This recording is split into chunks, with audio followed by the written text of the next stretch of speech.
Hello प्यारे बच्चों, स्वागत है आपका हमारे यूट्यूब चैनल में। आज के इस वीडियो में हम लोग मोल अंश या जिसको आप मोल प्रभाज कहते हैं, इसकी डिफिनेशन और इसके सूत्र के बारे में सीखने वाले हैं। और इससे रिलेटेड जो भी न्यूमेरिकल आपके इस पहले चैप्टर में विलेन में बनने वाले हैं, वो सभी न्यूमेरिकल हम लोग स्टेप बाय स्टेप सॉल्व करके सीखेंगे। तो आप हमारे चैनल को सब्सक्राइब कर लीजिए और इस वीडियो को ज़्यादा से ज़्यादा अपने फ्रेंड्स में भी शेयर करिए। अगर आपको वीडियो पसंद आए तो वीडियो को लाइक कर दीजिएगा।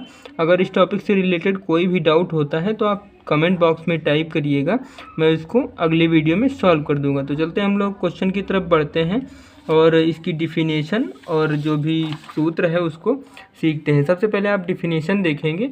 जो डिफिनेशन हो जाएगी, किसी विलेन में उपस्थित किसी अवयव के मोलों की संख्या और उस विलेन में उपस्थित कुल मोलों की संख्या के अनुपात को उस विलेन के उस अवयव का मोल प्रभाज या मोल अंश कहते हैं। इसको हम लोग कैपिटल एक्स से प्रेजेंट करते हैं।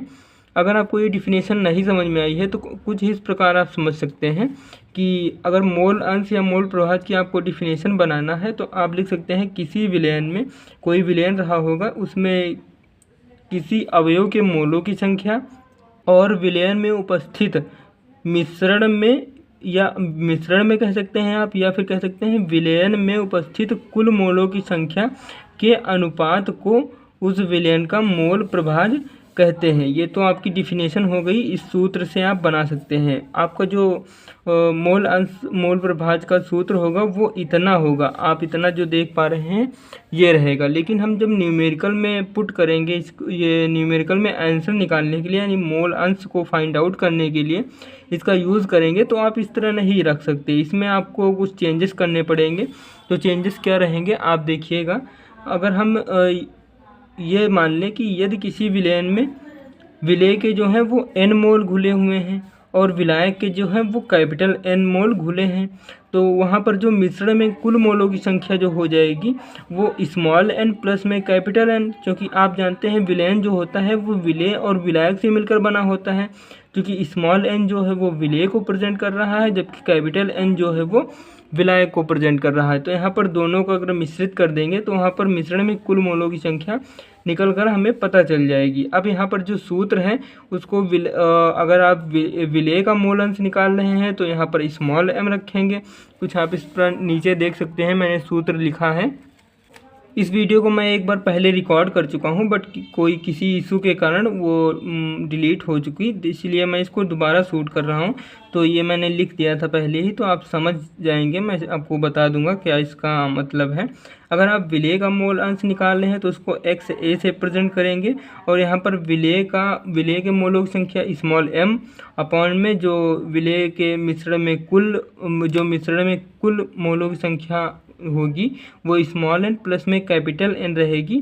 तो आप उसको इस प्रकार लिख सकते हैं। अगर यहीं पर आप विलायक का मोल अंश निकाल रहे हैं तो उसको कैपिटल एक्स बी से प्रेजेंट करेंगे और 1 माइनस आप कर सकते हैं विलेय का मोल अंश, या फिर आप इसके स्थान पर रख सकते हैं, यहाँ पर आप देख लीजिए कैपिटल N अपॉन में कैपिटल N प्लस में स्मॉल n, ये भी रख सकते हैं। अगर आप इसको न्यूमेरिकल में पुट करेंगे वैल्यूज़, तो स्मॉल n जानते हैं आप लोग, हमने पहले वीडियो में बता रखा है आपको, जिसमें हमने मोलरता या ग्राम अड़ुकता का सूत्र बताया था कि मोलों की संख्या आप देख सकते हैं, मोलों की संख्या बराबर होता है भार यानी स्मॉल w अपॉन में अणुभार।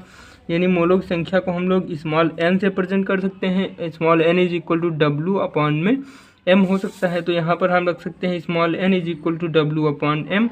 सेम नीचे भी होगा और प्लस लगा है तो प्लस लगा देंगे। फिर विलायक का भार और विलायक का अणुभार, जिसको हम लोग कैपिटल W कैपिटल M से प्रेजेंट कर रखा है, बाकी सब वही रहेगा। तो ये हमारा हो जाएगा न्यूमेरिकल में पुट करने वाला फार्मूला। तो आप अगर विलायक का यहीं पर निकालना चाहें तो अगर आपको दोनों का निकालने को दिया गया है, विलेय और विलायक दोनों का मोल अंश फाइंड आउट करना है, तो आप विलेय का निकाल लेंगे और विलायक का निकालने के लिए 1 माइनस विलेय का मोल अंश कर देंगे, यानी 1 माइनस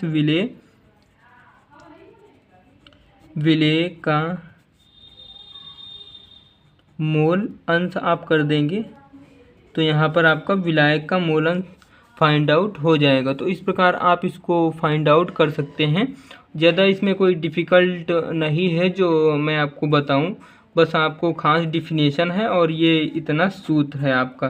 तो आप इसको ध्यान में रखिएगा और इसको ध्यान में रखते हुए हम लोग आगे के न्यूमेरिकल सॉल्व करेंगे। तो मिलते हैं किसी नेक्स्ट वीडियो में किसी नए टॉपिक के साथ। तब तक के लिए जय हिंद।